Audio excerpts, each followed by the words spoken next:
Shin kana so ka ɓadda sawu ko kuma ka ɓadda kama a cikin WhatsApp naka? Shin kina so ki ɓadda kama? Shin ba kya so ki ga ta ƙawarki, ko kuma na ce shin ba kya so wata ƙawarki ta ga yaushe rabonki da fita a WhatsApp ko da kuwa kina nan a kai? To da farko dai sai ka shigo cikin WhatsApp. Idan kuka shigo cikin WhatsApp naku kamar haka, sai ku taho ɗigo guda ukun nan. Idan kun shigo sai ku taho settings. Daga settings kuma sai mutum ya shiga account. Daga account sai mutum ya shigo privacy.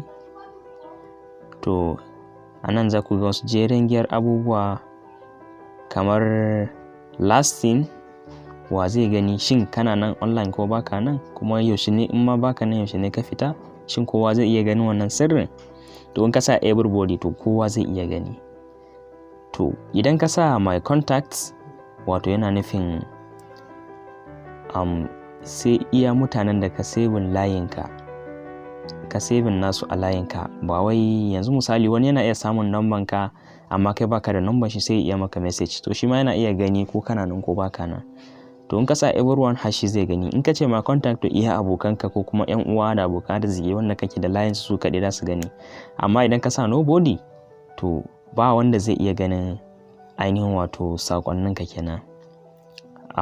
Idan ka sa nobody, to ba wanda zai iya gani yaushe rabonka da shiga WhatsApp. Da fatan masu sauraro sun gane kuma sun fahimta. Hakan shine burinmu, kuma muna godiya sosai. Sai ku ci gaba da kasancewa da mu.